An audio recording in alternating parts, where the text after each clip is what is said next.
પાછા લઈ લે, કારણ કે હવે પાછું ઘટ્યું છે અને ખાવાની ઈચ્છા ન ગઈ તો બીમાર પડી જશે. માણસ વ્યવસ્થા નથી કરતો, એના પહેલા ભગવાન અને કુદરત માણસની યોગ્ય વ્યવસ્થા કરી લે. અને તકલીફ એ છે ને, જેટલા ચોકઠાને સાચવીએ એટલા જો દાંતને સાચવ્યા હોત તો ચોકઠા પહેરવાનો વારો જ ના આવે. જેટલા ચશ્માને સાચવીએ છે એટલી જો આંખોને સાચવી હોત તો ચશ્મા પહેરવાનો વારો જ ના આવ્યો. પણ આ બધું જાય ને ત્યારે એની કિંમત સમજાય. પહેલા 2 પગથિયાઓ કૂદી કૂદીને પગથિયા ચડતા હોઈએ અને પછી દરેક પગથિયે શ્વાસ લેવા ઉભા રહેવું પડે ત્યારે ઘૂંટણની કિંમત થાય. એટલે કે આ દુનિયામાં બધું ફરી ફરીને પાછું આવે. ઘૂંટણી ચાલતો થાય બાળક એટલે એમ થાય કે બાળપણ આવ્યું, અને ઘૂંટણ દુખવા લાગે એટલે સમજી ગયો ગડપણ આવ્યું. બાળકનો જન્મ થાય ને એટલે એને બધા હલાવી હલાવીને બતાવે, જો કાકા આવી ગયા, જો મામા આવી ગયા, જો દાદા આવી ગયા. છેલ્લી ઘડીએ પણ ખાટલામાં પડ્યો હોય ને ત્યારે માણસને હલાવી હલાવીને, જો કાકા આવી ગયા, જો મામા આવી ગયા, આંખો ખોલો. એ બાળક નાનું હોય ત્યારે માં શીખવાડે, બેટા આમ ના ખવાય, આમ ખવાય, આમ ના બેસાય, આમ બેસાય. અરે આવું બધાની વચ્ચે ન બોલાય, આમ બોલાય. એ જ દીકરો મોટો થાય ત્યારે બાને કે બા બધાની વચ્ચે આવું ના બોલાય, બા આમ ન ખવાય, બા આમ ના બેસાય. બધું ફરી ફરીને જીવનમાં પાછું આવતું હોય. ધર્મ ભજસ્વ સતતમ, ધર્મનું સેવન કરો.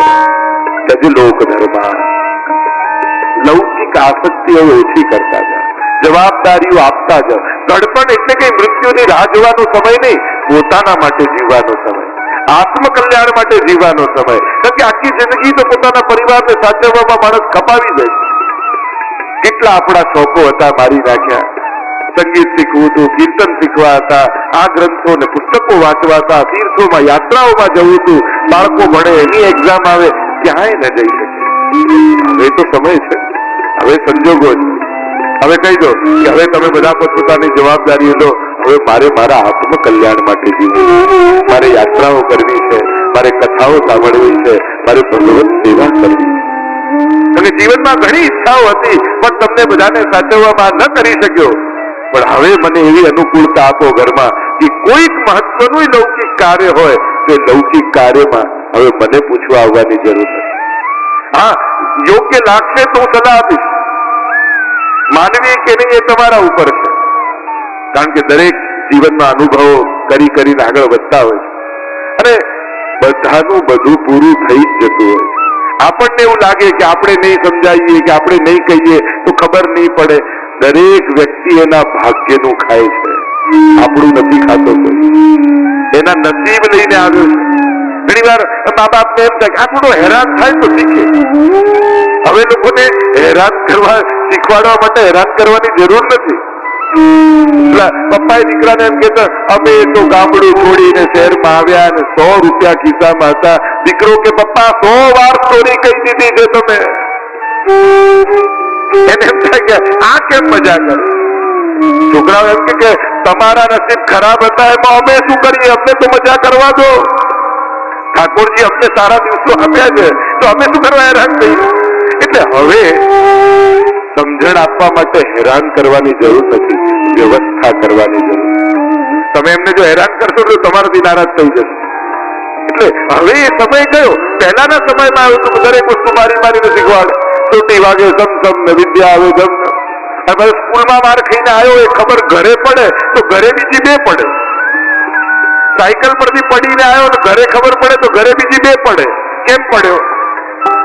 પહેલા તો બધા આ રીતે શીખવાડતા. હવે સમય, હવે લાગણીનો સમય, બાજુમાં બેસાડવાનો સમય, પોતાના કરીને વાત કરવાનો સમય.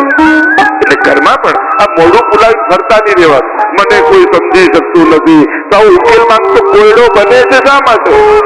ઘરમાં કોઈ અંતર્યામી નથી, કહેશો તો ખબર પડશે. બાકી મોઢું ફુલાવી ઘરે ફર્યા કરશો, ફૂલે ફાટે, પછી એકવાર ફાટે પછી બધો ગુસ્સો નીકળે પછી. અને એના કરતા કહી દેવું સાજો. અત્યારનો સમય એટલો સારો છે ને, બધાને બેસાડીને વાત કરો કે આ મને ગમે છે, આ નથી ગમતું. અને આ નથી ગમતું તો સામેવાળા પાસે પણ એક સારો લોજિક હોય છે, એને જે કર્યું છે એના માટે. આપણી તકલીફ એટલા માટે છે, મન દુઃખ એટલા માટે છે કે એના લોજિકને કહેવાનો એને ચાન્સ નથી આવતો. નહીં તો સામેવાળા પાસે પણ એને જે કર્યું છે એનો બહુ સારો લોજિક હોય છે. પણ આપણે કેવળ ખોટું લગાડીને ફર્યા કરીને એને સાંભળીએ નહીં તો ક્યાંક પૂરો ન્યાય આપ્યો નથી. એટલા માટે મોડર્ન ફેમિલી કોને કહેવાય? આધુનિકતા એટલે શું? કેવળ ડિજિટલ વસ્તુ વાપરતા આવડી જાય ટૂંકા વસ્તુઓ એને થોડી મોડર્ન કે. મોડર્ન એટલે જે ઘરમાં દરેકની વાતને આદર અપાય એ મોડર્ન ફેમિલી. દરેકની વાત જ્યાં સંભળાય એ મોડર્ન ફેમિલી. નાના બાળકનો પણ પ્રશ્ન હોય તો એને પૂછાય. જ્યાં દરેકને પોતાની વાત કહેવાનો અવસર મળે ને એ આધુનિક પરિવાર.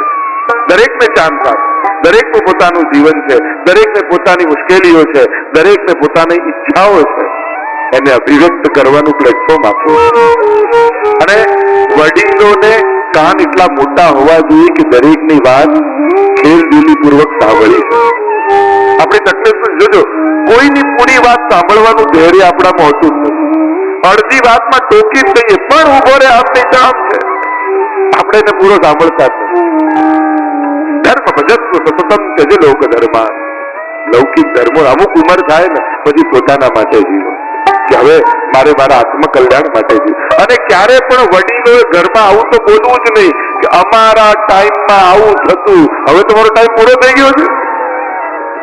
જયારે આવું કહો ને કે અમારા સમયમાં તો આવું હતું એટલે એવું થયું કે અમારો સમય પૂરો, ક્યારે આવું કહેવું નહીં. તમારો અત્યારે સમય છે. તમે પણ એક સમાજનું મહત્વનું અંગ છો, તમે પણ પરિવારનું એક મહત્વનું અંગ છો, તમે પણ કુટુંબનું એક મહત્વનું અંગ છો.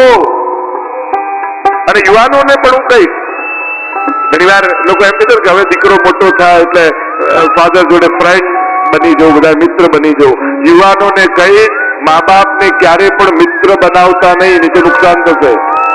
મિત્રો તો દુનિયામાં હજારો મળી જશે પણ આશીર્વાદ આપનારા મા બાપ ફરી મળવાના નથી, એટલે એમને મા બાપની જગ્યાએ જ રહેવા દેજો, નહીં તો નુકસાન કરી લેશો. મિત્રો તો તમે હજારો બનાવી લેશો, મા બાપ ક્યાંથી લાવશો? હાથ મિલાવનારા તો દુનિયામાં ઘણા મળી જશે પણ માથે હાથ મૂકીને આશીર્વાદ આપનારા કોઈ મળવાના નથી. એટલે મા બાપને તો મા બાપ જ રહેવા દેજો. અમુક જગ્યાઓ તો પગે લાગવા માટે રિઝર્વ રાખવી જોઈએ કે અહીંયા જો ઘરમાં પણ જન્મદિવસ હોય તમને વિશ કરે ને. અત્યારે મોડર્ન જમાનામાં કઈ દીકરો પણ કામ કરે એટલે